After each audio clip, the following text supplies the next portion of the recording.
sweetness is lacking out of our lives. So we go outside of ourselves to get that sugar, and it starts to break our body down.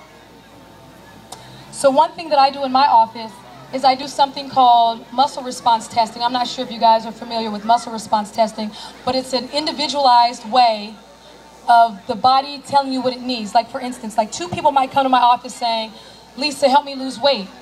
I'm not just going to say, here, take this herb, because her blueprint is totally different from her blueprint, right? So I'm not just going to give her this, because that's not going to work. It might be kidney function and she's retaining water. That's why she can't lose weight. But the other lady, it might be a sluggish pituitary gland, which is the master gland telling all the other glands what to do. So I'm not just going to throw some herbs out there, right? And another thing is regarding muscle response testing. What is a beautiful thing, I remember a couple years ago, this woman came to my office saying, Lisa, I've been getting migraines. Oh my gosh, I don't even know when they began. But give me something for the pain. I need like an herb for the pain. And I was thinking to myself, if I just gave her an herb for the pain, I'd be no better than them, right? Because I'm just treating a symptom, right? So I'm like, okay, So I'm like, with the muscle response testing, what I did was I found out through her body talking to me, I found out after doing the muscle response testing that she happened to have a sluggish gallbladder, right? And the gallbladder corresponds with resentment. So with the muscle response testing, I went back, her body told me something happened like 12 years ago, because her body told me that through this modality. And I was like, well, something happened 15 years ago. She's like, that's when my migraine, 12 years ago. She said, that's when my migraine started. I said, what happened 12 years ago? She was like, well, my husband divorced me. He had some money in some Swiss bank accounts and all this stuff. And right then I started getting those migraines.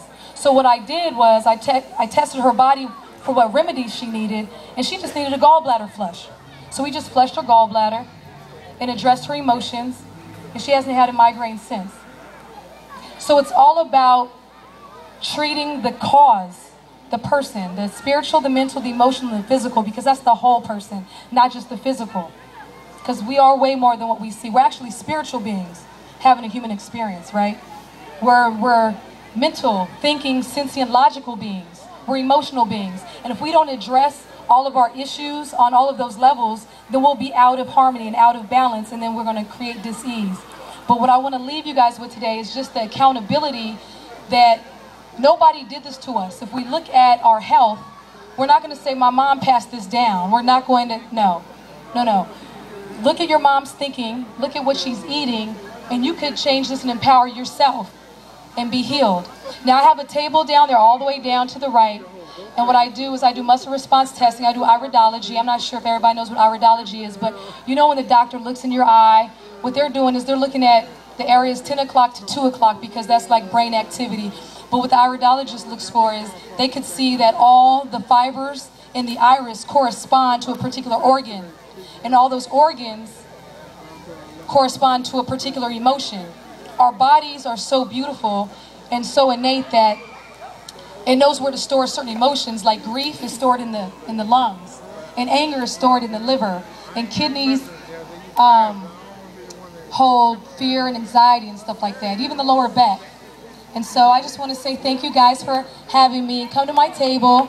My office is, I have an office in Paoli, but also Brother Ahmed is nice enough to let me see clients up in Pearl of Africa right there at 624 South Street. And so this is a true individualized approach, because you can't just give a remedy to somebody without knowing what their blueprint is. And I just want to give homage and honor to my teacher, Dr. Frank Wyatt. May he rest in peace. Right? He taught me in 2004. I came out of his second graduated class. And that was very devastating what happened, but now he's an ancestor, right? So I just want to say thank you all. Peace and blessings. Oh, and I think Brother El Hagan is here. I'm not exactly sure where he is, but he's supposed to be coming up now. I'm not sure. Has anybody seen Brother El Hagan?